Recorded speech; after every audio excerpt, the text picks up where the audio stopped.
Ce programme vous est proposé par le Top Chrétien. Retrouvez-nous sur topchrétien.com, le portail chrétien de la francophonie.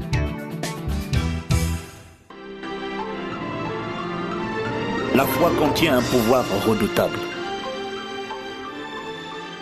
Dans Jean chapitre 1 au verset 12, il est écrit « Mais à tous ceux qui l'ont reçu, à ceux qui croient en son nom, elle a donné le pouvoir de devenir enfants de Dieu. » À tous ceux qui croient en la parole de Dieu, la parole donne le pouvoir de devenir enfants de Dieu. La foi contient donc un pouvoir, celui de devenir ce que vous croyez. Il s'agit d'une action surnaturelle. Autrement dit, votre foi contient un pouvoir redoutable, le pouvoir de faire de vous ce que vous croyez. Vous devenez ce que vous croyez au plus profond de vous. Vous ne devenez pas ce que vous désirez. Vous ne devenez pas ce que vous espérez. Vous ne devenez pas ce pourquoi vous priez. Vous devenez ce que vous croyez. La foi contient le pouvoir de devenir. Je ne parle pas d'un mécanisme de pensée positive par lequel vous essayeriez de vous persuader que vous croyez. Je parle de ce que vous croyez véritablement. Or, ce que vous croyez véritablement provient de ce que vous voyez dans votre esprit. Vous avez reçu le pouvoir surnaturel de devenir ce que vous croyez. Il s'agit d'un principe, d'une loi du royaume des cieux et qui opère sur la terre. Faites donc attention à ce que vous croyez. Par quel processus s'opère cette manifestation de ce que vous croyez? En réalité, ce que vous croyez façonne votre mentalité, c'est-à-dire votre manière de penser. Vos pensées, donc la partie invisible, déterminent vos attitudes. Vos attitudes déterminent vos habitudes. Vos habitudes déterminent vos actions, ce que vous faites au quotidien. Et vos actions déterminent vos résultats, les fruits, c'est-à-dire ce que vous recevez dans la vie. Je pourrais aussi dire que toute action produit une réaction, et cette réaction se traduit par un résultat. La clé de la réussite ou de l'échec dans la vie se trouve dans les actes que vous posez au quotidien, c'est-à-dire dans vos habitudes. Il y a quelque chose que vous faites régulièrement et qui permet de dire à l'avance si vous allez réussir ou si vous allez échouer. La réussite ou l'échec sont prévisibles et ne dépendent absolument pas du hasard. Un champion ne devient pas champion sur le terrain, mais à l'entraînement. Le terrain ne fait pas le champion, il le révèle simplement au grand jour. Ainsi, je viens de vous expliquer le processus de manifestation de ce que vous recevez dans la vie. Je l'appelle le PAR. Pensée, attitude, action, résultat. Et puisque ce que vous croyez est influencé par ce que vous concevez, que ce que vous concevez est influencé, affecté par ce que vous percevez, que ce que vous percevez est influencé par ce que vous pensez régulièrement, faites en sorte que vos pensées soient conformes à la pensée de Dieu et non à la pensée du monde. Ne vous conformez pas, mais soyez transformés.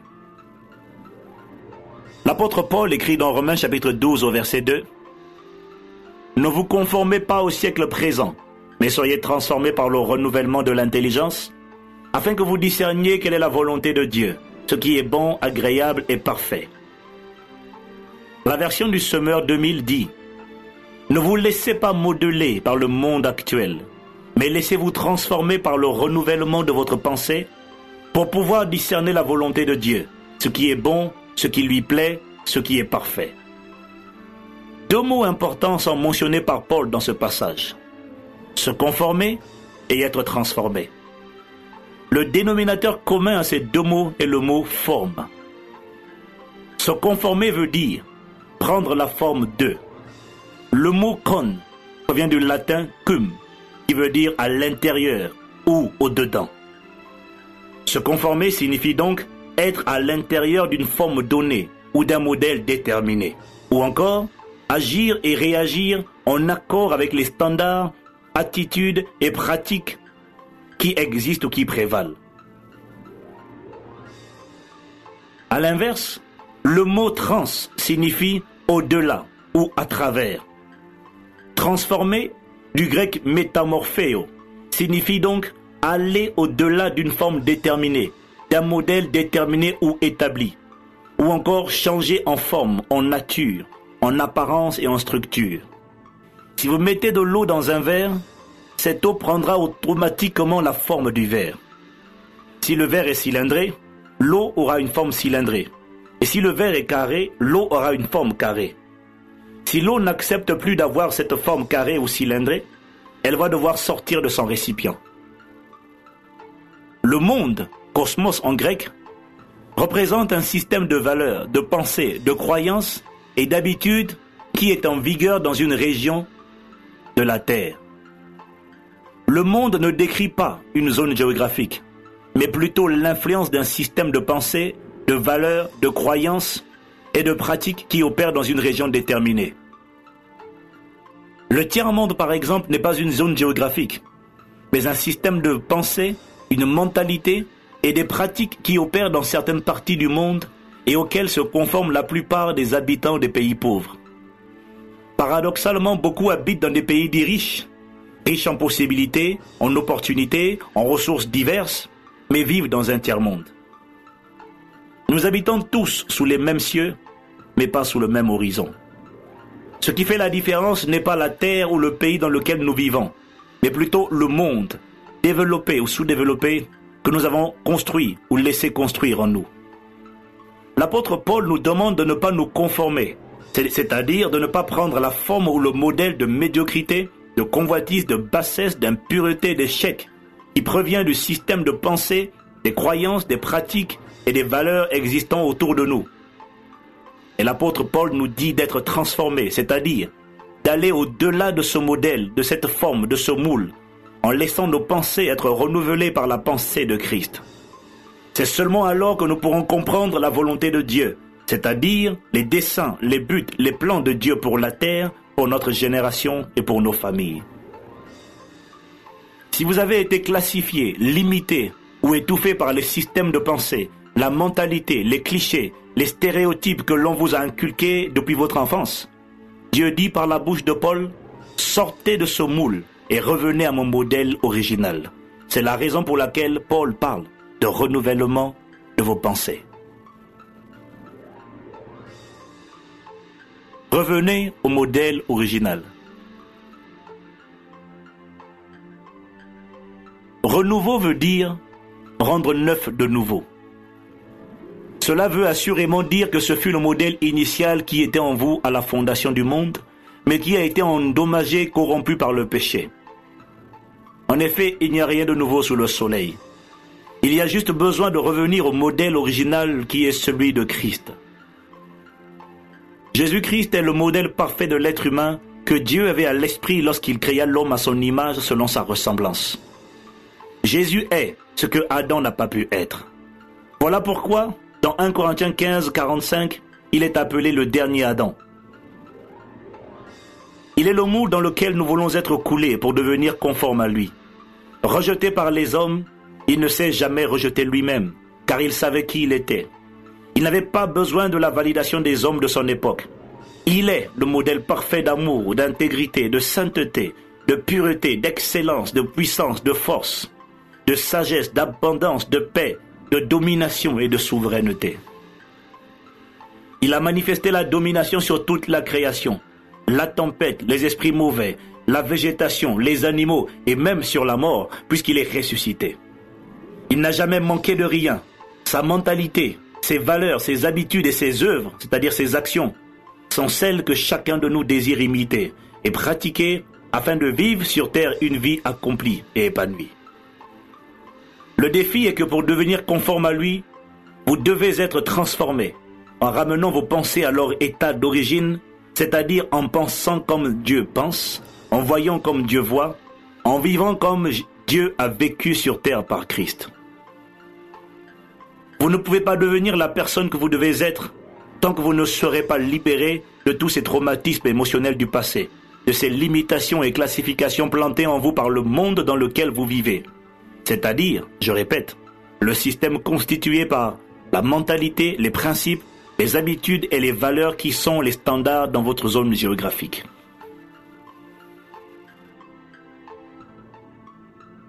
Quelques exemples de monde. Le système de pensée occidental, centré autour des droits de l'homme, de l'égalité des sexes et de certaines valeurs comme la liberté de faire ce que vous voulez, la libéralisation de tout et n'importe quoi au nom de la démocratie, représente un monde qui a la capacité d'influencer la mentalité de ceux qui habitent dans les pays occidentaux et partout ailleurs. Le système de pensée asiatique, centré autour d'un mélange de religions polythéistes et de démocratie dans certains cas, de dictature dans d'autres, représente également un monde à part entière. Il influence ceux qui y sont soumis en leur inculquant très tôt certaines valeurs. Le travail, par exemple, certaines croyances, quasiment un Dieu par habitant, et certaines pratiques qui font que vous serez nécessairement imprégné de ce monde si vous y avez vécu. Le système de pensée africain représente lui aussi un autre monde, avec ses valeurs, perte de temps, ses croyances. Les Blancs sont à l'évidence plus capables et plus intelligents que les Africains. Ses pratiques, paresse, nonchalance, et sa mentalité, médiocrité, division et absence de vision à long terme. Cependant, remarquez qu'il est écrit en Romains 12, verset 2. Ne vous laissez pas modeler par le modèle actuel dans lequel vous vivez, mais laissez-vous transformer par le renouvellement de votre pensée. Ce que Paul essaie de dire, c'est que ce n'est pas le monde qui vous a créé, c'est Dieu. Dieu vous a placé dans le monde dans lequel vous êtes, mais vous n'êtes pas de ce monde-là. Vous êtes d'en haut, c'est-à-dire citoyen du royaume des cieux. Vous avez été créé à l'image de Dieu. Vous êtes exactement comme lui. Revenez donc à l'image du Créateur et quittez le modèle conçu pour vous par la créature. Vous êtes ce que le Créateur dit que vous êtes. Vous pouvez faire ce que le Créateur dit que vous pouvez faire. Vous possédez ce que le Créateur dit que vous possédez. Laissez-vous donc transformer en ramenant votre pensée conforme à la pensée d'origine de votre manufacturier, c'est-à-dire Dieu. Sortez du moule, du modèle dans lequel vous étiez et changez de modèle pour adopter la forme, le modèle de l'homme parfait créé au commencement. Quel que soit le monde, c'est-à-dire le système en vigueur dans votre environnement, quel que soit le monde dans lequel vous vous trouvez, il y a pour vous la possibilité de sortir de ce modèle et d'acquérir une autre forme, celle du Créateur, celle de Christ, celle des champions, celle des fils de Dieu. Quel est l'enjeu pour Dieu? Si vous comprenez ce que je viens de décrire, vous comprenez alors que la foi n'est finalement que le reflet de ce que vous voyez, c'est-à-dire de la photographie ou du portrait de vous-même et de votre futur qui se trouve dans votre esprit. L'enjeu pour Dieu est donc de chasser l'ancien portrait, l'ancienne photo de vous, l'ancien modèle contenu dans votre esprit, pour le remplacer par son modèle parfait, c'est-à-dire Christ, son image ou encore sa photo à lui. De la même manière que l'ancienne image a mis du temps à s'installer en vous, à force de répétition et de méditation, souvent involontaire et négative hélas. Cette nouvelle image de Dieu s'implantera en vous progressivement, au travers de la méditation, de la relecture de la Bible et surtout d'une révélation personnelle de votre identité, par le Père lui-même au travers de la prière. Pour revenir au modèle original, vous allez devoir vous débarrasser de certaines mentalités, croyances, habitudes et pratiques qui limitent, affectent les personnes qui vivent dans la conformité à ce monde. Les personnes qui s'épanouissent et qui libèrent leur potentiel présentent toutes les mêmes caractéristiques. Pour y arriver, vous allez vous aussi devoir, premièrement, vous débarrasser des sentiments et émotions négatives qui maintiennent la plupart des gens au sol. Sentiments de rejet, d'échec, de culpabilité, la peur, le manque de pardon, etc. Numéro 2, vous allez devoir développer la mentalité de gagnant qui caractérise les personnes qui libèrent leur potentiel. Point numéro 3, vous allez devoir comprendre et appliquer les principes universels d'impact et de leadership qui vous permettront de découvrir et d'accomplir ce que Dieu vous appelle à réaliser sur terre et de faire ainsi la différence dans votre environnement pour la gloire de Dieu. Le troisième point sera abordé dans le prochain tome.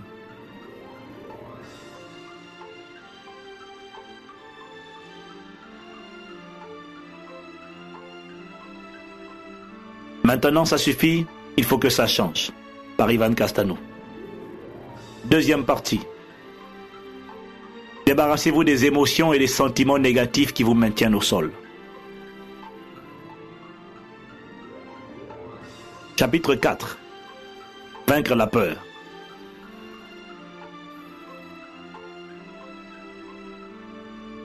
La peur est l'une des armes les plus redoutables que l'ennemi utilise pour paralyser et avorter la destinée des enfants de Dieu. La peur est l'une des plus grandes causes d'échec dans la société. Peur d'échouer, peur du prix à payer, peur de donner, peur des maladies, peur de tomber dans le péché, peur du diable, peur des critiques, des oppositions, peur de la pauvreté ou peur de la prospérité. Les deux plus grandes formes de peur. Les deux formes de peur les plus redoutables sont la peur du rejet et la peur de l'échec. La peur du rejet vous conduit à ne pas essayer, à vous conformer à la pensée populaire et à ne jamais vous démarquer. Elle vous pousse à devenir une photocopie des autres. Elle provient de l'amour conditionnel que vous avez reçu de la part de vos parents. Lorsque vous faisiez quelque chose qu'ils désapprouvaient, ils vous retiraient leur amour et vous l'avez interprété comme un rejet de leur part. Cette crainte d'être de nouveau rejeté vous conduit à rechercher constamment la validation des autres dans tout ce que vous faites. Elle vous conduit à rentrer dans le rang et à ne surtout pas déranger les traditions établies. Comme l'a si bien exprimé un pasteur récemment, qui ne dérange pas se range. Cette peur du rejet s'exprime par les questions suivantes. Que va-t-on penser de moi? Et si les autres me rejetaient? Ou encore, et s'ils ne m'approuvaient pas? La peur de l'échec, quant à elle, vous conduit à ne surtout pas prendre de risques. Vous voulez changer, aller plus loin, mais la question suivante revient fréquemment dans votre esprit. Qu'est-ce qui prouve que tu réussiras cette fois-ci? Ou encore, et si ça ne marchait pas? La peur vous pousse à remettre constamment au lendemain ce que vous devriez faire aujourd'hui. Elle vous pousse à choisir le statu quo, à rester dans votre zone de confort en attendant patiemment qu'un jour la chance vous sourie, ou encore que tous les feux soient au vert avant de sortir de chez vous. Vous aurez toujours une bonne excuse derrière laquelle vous cachez pour justifier votre peur. Mais sachez que la peur chronique peut devenir une offense envers Dieu. Elle sous-entend que vous considérez que Dieu n'est pas à vos côtés et qu'il n'est pas capable de vous faire réussir. Lorsqu'un enfant curieux entreprend de faire des choses et qu'il les fait mal, le parent gronde et punit l'enfant, créant en lui une image de peur qui est liée au fait d'essayer de faire quelque chose de nouveau ou de différent. Lorsque nous sommes adultes, nous l'expérimentons comme la peur d'échouer, de prendre des risques, la peur de commettre une erreur ou la peur de perdre. La peur provient de quelque chose que vous ne voyez pas. Chaque fois que vous avez peur, cela signifie qu'il y a quelque chose que vous ne comprenez pas ou que vous ne voyez pas. La peur provient de l'ignorance. Moïse aurait eu toutes les raisons d'avoir peur en se présentant devant Pharaon, roi du monde entier à cette époque. Mais la Bible dit qu'il n'eut pas peur de se présenter devant le roi visible, Pharaon, parce qu'il regardait au roi invisible, l'Éternel des armées. Satan est appelé le prince des ténèbres. Le mot prince signifie premier. Le mot ténèbres est également traduit de l'hébreu par ignorance. Ainsi, Satan maintient son règne en vous au travers de votre ignorance. Il règne dans tous les domaines où vous n'avez pas la connaissance. Mais lorsque vous découvrez et expérimentez la connaissance de la vérité, vous devenez réellement libre. Jésus a dit dans Jean 8 au verset 32, « Vous connaîtrez la vérité et la vérité vous affranchira. » Ce n'est pas la vérité qui affranchit, mais la connaissance de cette vérité qui vous affranchit. La vérité existe en effet depuis le commencement. Autrement dit, votre ignorance vous coûte très cher. Le mot connaissance ici, de l'hébreu yada, implique l'intimité, la communion et la relation étroite. Vous ne connaissez véritablement que ce que vous vivez ou appliquez régulièrement. Si vous ne le vivez pas, vous le savez simplement, mais vous ne le connaissez pas encore, puisque ce n'est pas encore votre expérience quotidienne. 8 étapes pour être libéré de la peur. Ne vous laissez pas conquérir par la peur. Soyez victorieux et non victime de la peur. Regardez au roi invisible et pas aux montagnes visibles qui se dressent devant vous.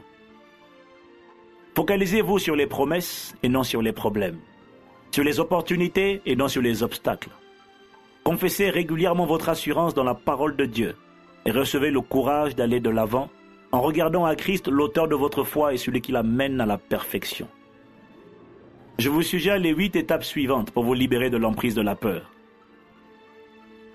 1. Réalisez que la peur est une émotion derrière laquelle se cache un esprit. 2 Timothée 1, verset 7. Un esprit de peur est un esprit dont la nature est la peur. Autrement dit, c'est un esprit qui a peur et qui manifeste ce qu'il est. Puisqu'il a toujours peur, si vous demeurez dans la peur, vous l'invitez implicitement et il manifestera en vous ce qu'il est, tout simplement. Comprenez-moi bien, avoir peur ne signifie pas être possédé par un esprit de peur. Mais par contre, si vous demeurez en permanence dans cet état de peur chronique, vous risquez d'attirer à vous cet esprit de peur. Point numéro 2. Créez une atmosphère de louange et d'action de grâce autour de vous par la prière. Dieu siège au milieu de la louange. Il monte au son des cris d'allégresse de son peuple. En face de la peur, faites monter l'intensité de la présence divine en vous par la louange et les actions de grâce. Il y a toujours une intensité de présence divine devant laquelle aucun ennemi ne pourra résister. Philippiens chapitre 4, versets 6 à 7. Ne vous inquiétez de rien, mais en toute chose faites connaître vos besoins à Dieu par des prières et des supplications avec des actions de grâce.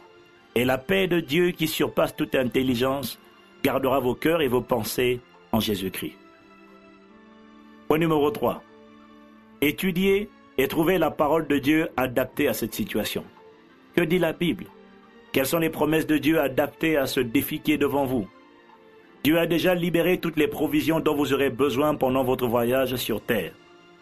Dieu a fait avec vous une alliance qui contient des promesses et des devoirs. La particularité de l'alliance avec Dieu est qu'aucun cas de force majeure ne peut être évoqué pour rompre cette alliance. En d'autres termes, Dieu est lié par ce qu'il a promis. Mais c'est votre responsabilité de lui rappeler ce qu'il a déclaré dans les promesses de la nouvelle alliance. Ésaïe 43, verset 26. Réveille ma mémoire, plaidons ensemble. Parle toi-même afin que tu sois justifié. Point numéro 4. Confessez de votre bouche ce que vous voulez et non ce que vous voyez. Proclamez régulièrement et à haute voix ce que vous savez et non ce que vous sentez. Devant la peur, ce n'est plus le moment de parler à Dieu, mais vous devez vous retourner vers la montagne devant vous pour lui ordonner de disparaître dans le nom de Jésus. Souvenez-vous que Satan ne comprend qu'un seul langage, et c'est celui de la violence. Proverbe chapitre 18, versets 20 à 21. C'est du fruit de sa bouche que l'homme rassasie son corps, c'est du produit de ses lèvres qu'il se rassasie. La mort et la vie sont au pouvoir de la langue, quiconque l'aime en mangera les fruits. Point numéro 5. Remémorez-vous et comptez vos succès passés. Y a-t-il quelque chose que Dieu ait fait dans votre vie hier? Vous a-t-il délivré de la détresse dans le passé?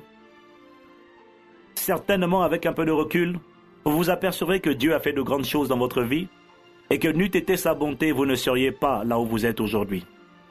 Devant l'adversité d'aujourd'hui, souvenez-vous comme David que le même Dieu qui vous a délivré hier vous délivrera également aujourd'hui. 1 Samuel chapitre 17 au verset 37. David dit encore: L'Éternel qui m'a délivré de la griffe du lion et de la patte de l'ours me délivrera aussi de la main de ce Philistin. Et Saül dit à David: Va, et que l'Éternel soit avec toi.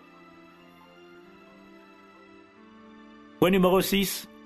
Attendez-vous à remporter la victoire.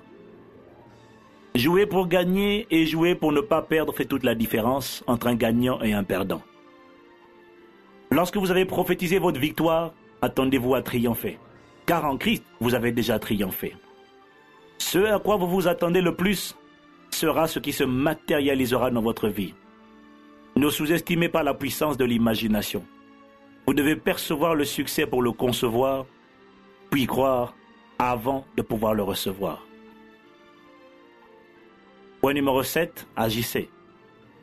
Dominez la peur en passant à l'action. L'action produit la réaction, et sans action, il n'y a pas de réaction. C'est la phase pratique au cours de laquelle vous allez apprivoiser cette peur en l'affrontant.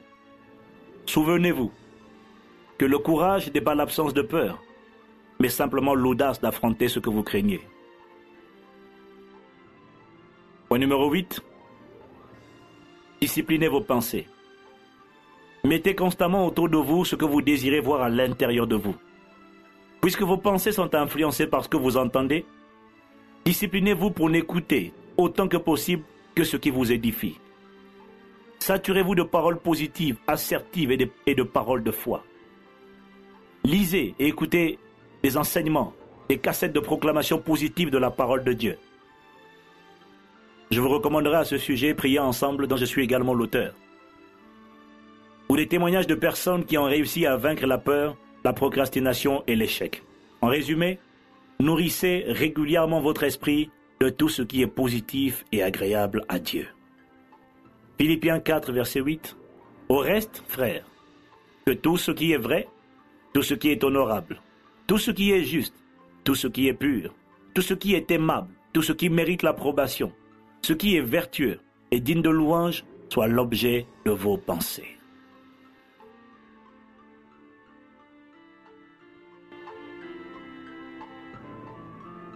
Chapitre 5. Vaincre le sentiment de rejet. Le rejet est l'une des portes les plus faciles par laquelle Satan entre et exerce une emprise durable sur la vie des individus. Le rejet est une racine dont les manifestations, c'est-à-dire les fruits, sont nombreux. Parmi les plus répandus, vous retrouverez la rébellion, l'amertume, le complexe d'infériorité, la dépression, la peur sous ses différentes formes, le manque de confiance en soi, l'insécurité, etc. Le sentiment de rejet dégrade toujours l'image de soi, produisant ainsi une faible estime personnelle et un total manque de confiance. La femme avec la perte de sang. Marc chapitre 5, versets 25 à 34. Vous observerez que même dans la Bible, les gens avaient tendance à appeler les personnes malades par leur handicap, c'est-à-dire par leurs problèmes, ou encore par le caractère qu'elles manifestaient. Ainsi, nous retrouvons par exemple l'histoire de la femme avec la perte de sang. Son prénom ou son nom avait été oublié, et les gens l'appelaient par son problème. Imaginez-vous une personne que l'on n'appelle même plus par son nom, qui est malade depuis 12 ans, qui est financièrement fauchée, tout son argent utilisé à essayer de se faire soigner sans succès. Une femme qui est émotionnellement brisée, perte d'espoir, ainsi que socialement et familialement rejetée. Dans la loi de l'Ancien Testament, elle était considérée comme étant impure. Lévitique chapitre 15 au verset 25. Lorsque les gens la voyaient, ils la confondaient avec son problème, au point de faire d'elle et de son problème une seule personne. Comme si elle était ce problème personnifié. Je suis convaincu pour ma part qu'elle a fini par croire quel est son problème ne faisait qu'un. N'est-il pas formidable de constater qu'en dépit de comment l'appelaient les autres, Jésus l'a appelée ma fille, c'est-à-dire une femme que Dieu a acceptée, bien que les hommes l'aient rejetée. Une femme de valeur que les hommes ont dévalorisée. Une femme qui elle aussi avait droit à l'héritage du peuple de Dieu. Vous est-il arrivé d'être traité de rebelle, de bête, de moins intelligent, de déficient, d'incapable, d'affreux, de moche ou encore de retardé? Ça veut dire que l'on vous a appelé soit par votre handicap émotionnel, soit par votre handicap physique.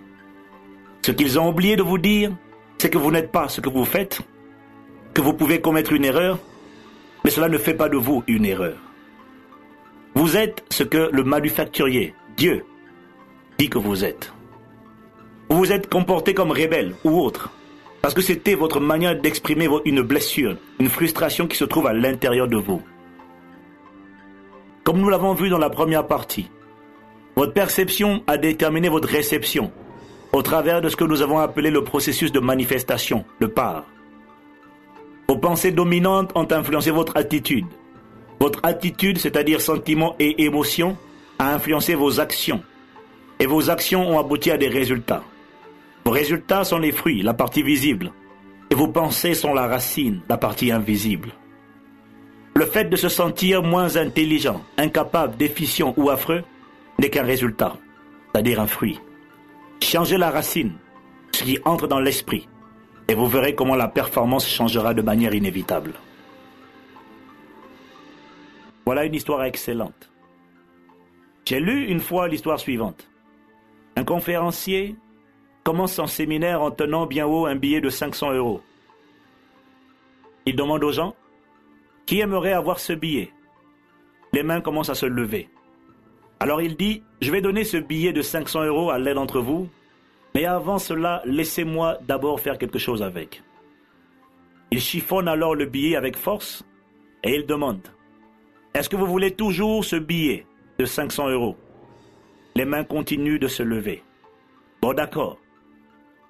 Mais que se passera-t-il si je fais cela? Il jette le billet froissé par terre et saute à pieds joints dessus, l'écrasant autant que possible et le recouvrant de poussière du plancher. Ensuite, il demande, qui veut encore avoir ce billet? Évidemment, les mains continuent de se lever. Mes amis, vous venez d'apprendre une leçon. Peu importe ce que je fais avec ce billet, vous le voulez toujours parce que sa valeur n'a pas changé. Il vaut toujours 500 €. Plusieurs fois dans votre vie, vous serez froissé, rejeté, souillé par les gens ou par les événements. Vous aurez l'impression que vous ne valez plus rien, mais en réalité, votre valeur n'aura pas changé. La valeur d'une personne ne tient pas à ce qu'elle fait ou à ce qu'elle ne fait pas. L'exemple de Jacob et de Pierre. Jacob a pensé toute sa vie n'être qu'un voleur, un trompeur, un escroc, jusqu'au jour où Dieu lui déclara qu'il était un champion, un vainqueur. Genèse chapitre 32, verset 28. Simon, qui veut dire instable, inconsistant, a aussi vécu une vie d'inconsistance, certainement influencé par ce que les autres disaient de lui et ce qu'il pensait de lui-même. Mais le jour où Jésus le vit, il l'appela Pierre. Jean chapitre 1, verset 42. Ce qui signifie roc, solide, consistant, l'appelant ainsi par son potentiel caché et non par ce que les autres voyaient. L'exemple de Gédéon. De même, Dieu appelait Gédéon par son potentiel. Juge chapitre 6 au verset 12. Vaillant héros, alors que Gédéon lui-même se considérait comme un médiocre, pauvre, complexé, timide, lâche et incapable de faire un seul exploit. Gédéon appartenait à la moins considérée de toutes les tribus d'Israël, à la moins considérée des familles de cette tribu, et dans sa propre famille, il était le moins considéré, le plus petit et certainement le plus rejeté de tous. Juge chapitre 6 au verset 15. Malgré cela, Dieu vit en lui un vaillant héros, un homme de valeur, la traduction de l'anglaise King James. Et lorsqu'il crut à ce que Dieu dit de lui, il devint un puissant héros qui fit des exploits avec Dieu, parce qu'il crut et confessa sur lui et sur son peuple ce que l'Éternel lui déclara. Dieu vous connaît mieux que personne. Vous devez savoir que devant Dieu, vous existiez avant votre naissance et qu'il vous connaissait déjà. Jérémie 1, verset 5. Votre naissance n'est que le jour de votre manifestation. Vos parents sont comme des postiers, des personnes qui transportent des colis. Vos parents sont comme des postiers qui vous ont déposé sur la terre. Que vos parents aient ou n'aient pas voulu vous avoir, sachez que Dieu a décidé de vous envoyer sur terre. Vous n'êtes pas un accident, mais vous existez pour un but. Vous savez maintenant que vous avez reçu le pouvoir de choisir, et que tout ce qui a été dit ou fait sur vous ne demeurera vrai que si vous choisissez de le garder dans votre esprit. Vous pouvez changer cette image de vous en commençant à écouter, accepter et confesser quotidiennement sur vous ce que Dieu lui-même, votre Créateur, dit à votre sujet. Le fait que vous soyez sur terre prouve que vous êtes déjà un champion depuis le jour de votre naissance. Les médecins disent qu'il y a environ 400 millions de spermatozoïdes. D'autres disent 4 millions, mais qu'importe. 400 millions de spermatozoïdes qui sont émis lors des rapports sexuels. Sur ces 400 millions, un seul va déclencher l'ovulation. Le fait que vous soyez né prouve que vous avez déjà remporté la course devant tous les autres. Vous seul l'avez survécu, achevé la course et persévéré pour venir au monde. Vous êtes donc ce que j'appelle un champion depuis le jour de votre naissance. Dieu n'est pas intimidé par votre passé, ni par vos mauvaises performances. Il n'a pas dit son dernier mot à votre sujet. Vous êtes l'ouvrage que Dieu construit. Éphésiens 2, verset 10. Le mot grec de ouvrage ici est poiemba, également traduit en français par poème. Vous êtes le poème que Dieu écrit, le chef-d'œuvre qu'il façonne, et il achèvera son œuvre en vous.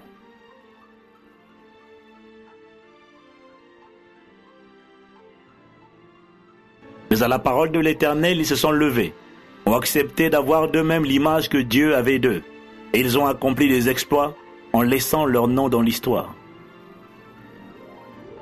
Saviez-vous que le génie, inventeur Thomas Edison, inventeur de l'électricité et de tant d'autres découvertes, n'alla à l'école que 3 mois, et pourtant il n'y finit pas dans la misère?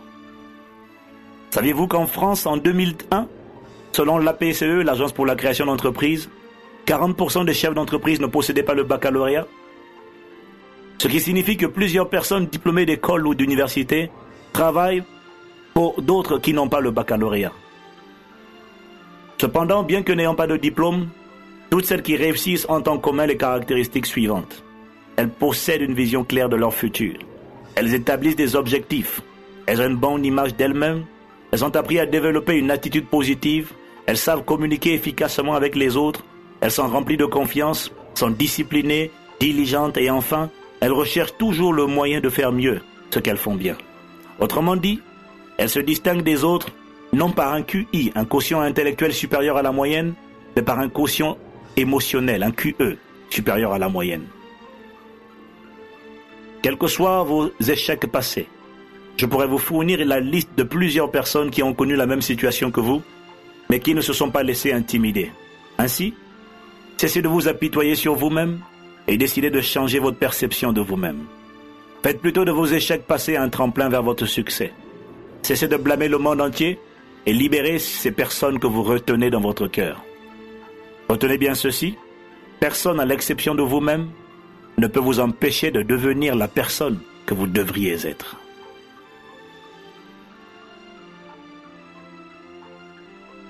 Chapitre 7. Vaincre le manque de pardon. La Bible affirme avec force qu'à la nouvelle naissance, après la repentance, nous sommes pardonnés pour tous nos péchés, passés et présents. Ainsi, nous pouvons nous approcher avec assurance du trône de la grâce et rejeter le sentiment de culpabilité par lequel Satan nous tenait captifs. Il est indispensable de vous rappeler que si vous ne pardonnez pas, la Bible dit que Dieu ne peut pas vous pardonner. Matthieu 18, verset 35. Ce n'est pas qu'il ne veuille pas vous pardonner, mais il ne le peut pas.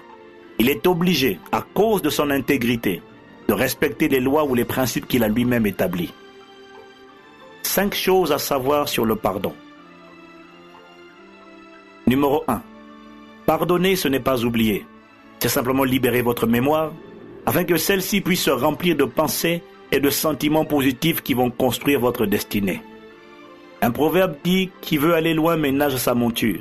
Si vous êtes surchargé, vous ne pourrez pas aller bien loin dans la vie. Christ vous propose de vous décharger sur lui de tous vos fardeaux et de prendre son joug qui est léger. Choisissez de laisser aller ces personnes qui vous ont blessé et laissez s'exprimer le pardon de Christ au travers de vous. Point numéro 2. Une personne qui sème pardonne, car elle ne veut pas donner à Satan une seule occasion de se réjouir à son sujet.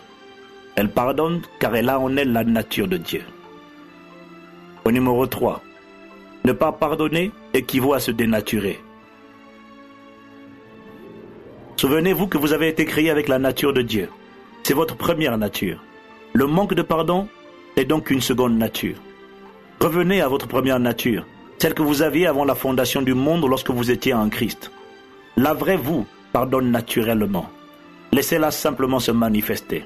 Pardonnez, car vous êtes l'image de Dieu. Pardonnez-vous vous-même d'abord, puis pardonnez aux autres ensuite. Point numéro 4. Pardonner n'est pas une question de sentiment ou d'émotion. Vous ne pardonnez pas parce que vous le sentez. Vous pardonnez parce que vous avez décidé de pardonner. Si vous chantez parce que vous êtes heureux, alors vous dépendez de vos sentiments et de vos émotions. Il vous faut une bonne nouvelle pour vous réjouir. Mais si vous êtes heureux parce que vous chantez, alors vos sentiments et vos émotions dépendent de ce que vous décidez. Dans ce cas, vous contrôlez vos émotions et les dirigez dans le sens de votre édification personnelle. C'est cela l'attitude des vainqueurs. David exprimait la même attitude lorsqu'il disait « Mon âme, bénit l'Éternel ». Psaume 103, verset 1. Il ne laissait pas le choix à son âme, car il savait que l'âme, qui est le siège des émotions, de la pensée, des sentiments et de la volonté, fonctionne comme les vagues de la mer. Il ne pouvait pas laisser son âme déterminer le niveau de son engagement et de sa consécration envers Dieu. Décidez de pardonner en l'ordonnant à votre âme, car c'est elle qui a été marquée. N'attendez pas de le sentir. Ordonnez-le et vous le sentirez plus tard. C'est une question d'attitude. Point numéro 5. Pardonner requiert de marcher par la foi. Paul l'écrit dans Romains 6, verset 11. Ainsi, regardez-vous comme étant morts au péché et comme étant vivants pour Dieu en Jésus-Christ. Littéralement, l'expression « regardez-vous » signifie « acceptez l'idée selon laquelle » ou encore « considérez-vous » ou encore « reposez-vous sur le fait que ». Le jour où vous acceptez de croire que Christ en vous règne, vous ne laissez plus le péché régner en vous. Souvenez-vous que votre vieil homme, encore appelé vieille nature, n'est pas mort, mais crucifié, ou encore réduit à l'impuissance. Le jour où vous oubliez de le crucifier, il reviendra à la vie et vous marcherez de nouveau par la chair, c'est-à-dire avec les vices, les passions et les blessures émotionnelles de votre vieil homme, donc de votre passé. Cependant, comprenez que la personne qui, à l'intérieur de vous, avait du mal à pardonner a été crucifiée. Le vrai vous est comme Christ. Tout ce que Dieu est, vous l'êtes. Tout ce que Dieu fait, vous pouvez le faire sans aucun effort. Il suffit simplement de regarder constamment à la vérité. Il ne s'agit pas de sentir que vous êtes libéré du péché. Il s'agit de le savoir. Premièrement, vous devez reconnaître le fait. Et deuxièmement, vous devez accepter de le visualiser. Vous devez accepter de vous voir mort au péché et donc libéré de son emprise. C'est lorsque vous le croirez que vous le vivrez. Mon témoignage personnel. C'est par cette révélation de la mort au péché que j'ai personnellement été libéré de la convoitise des femmes qui m'a tenu captif pendant la première année de ma conversion. Je luttais contre la convoitise avec mes forces et je n'y arrivais pas. Et puis un jour, j'ai supplié le Seigneur de me délivrer et il m'a révélé que mon problème était mon ignorance. Il m'a expliqué qu'il y avait deux natures à l'intérieur de moi, ma vieille nature et ma nouvelle nature. Le vieil homme ou encore la vieille nature était crucifié, mais je luttais contre ses passions parce que je considérais qu'il était vivant en moi, puisque je sentais en moi ses vices et ses passions impures. Et puis un jour, j'ai fini par comprendre et accepter le fait que ce vieil homme qui me faisait pécher était mort, et qu'il agissait en moi parce que je le croyais vivant. Au moment où j'ai accepté le fait que la convoitise ne pouvait plus régner en moi, j'ai cessé d'être tourmenté. Dès que la victoire a été remportée à l'intérieur, elle est devenue visible à l'extérieur. Résultat, Dieu m'a préservé de l'immoralité sexuelle depuis ma conversion jusqu'à mon mariage en 1999. Je partage ce témoignage avec vous simplement pour appuyer le fait que le processus est le même pour être libéré de toute forme de péché. Vous devez d'abord comprendre ou encore savoir, puis accepter de voir cette photographie de vous-même, libéré du manque de pardon. Ça, c'est la perception. Cette perception influencera ce que vous concevrez. Et ce que vous concevrez influencera ce que vous croyez, et ce dernier déterminera ce que vous recevrez au quotidien. Le vrai géant à l'intérieur de vous est bien trop puissant, trop aimant, trop saint, trop à l'image de Dieu pour être retenu captif dans les filets des pensées impures. Oui, votre vieil homme pourrait vivre esclave de l'impureté. Vous, certainement pas. Vous êtes un vainqueur, un champion, et vous ne pouvez pas laisser votre pire ennemi Satan se réjouir de la sorte à votre sujet. Alors relevez la tête et dominez sur le péché au nom de Jésus. Maintenant, ça suffit, il faut que ça change. Par Ivan Castanou, troisième partie. Développer une mentalité de gagnant.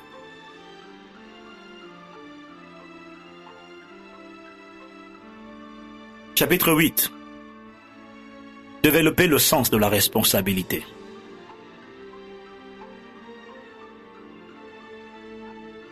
Une des différences fondamentales entre les personnes qui échouent et celles qui réussissent est que celles qui réussissent ont appris à assumer la responsabilité de leur destinée. Celles qui échouent passent leur temps à imputer au monde entier la faute et la responsabilité pour ce qu'elles sont aujourd'hui. La plupart des gens ont une très bonne et une très pertinente excuse pour justifier ce qu'elles sont aujourd'hui. Ce n'est pas souvent leur faute, car c'est toujours la faute de quelqu'un d'autre. Comment en êtes-vous arrivé là où vous êtes aujourd'hui? Comment se fait-il que vous ne soyez pas la personne que vous devriez être? Comment se fait-il que vous ne soyez pas en train de faire ce que vous rêvez de faire? À cette question, la plupart d'entre nous répondent par une excuse. C'est certainement la faute à quelqu'un d'autre. Je ne suis pas responsable de ce qui m'est arrivé. C'est certainement à cause de la colonisation, ou de mes parents, ou de mon mari, ou de ma femme, ou de mes professeurs, ou des leaders religieux, ou mieux, c'est la faute de Satan, des sorciers, etc. Bref, c'est la faute des personnes qui avaient de l'influence sur moi et qui ont abusé de moi, qui m'ont maltraité, qui m'ont mal enseigné, qui m'ont rejeté, frappé, méprisé, etc. Que Dieu vous bénisse et rendez-vous au sommet. Ce programme vous a été proposé par le Top Chrétien. Retrouvez-nous sur topchrétien.com, le portail chrétien de la francophonie.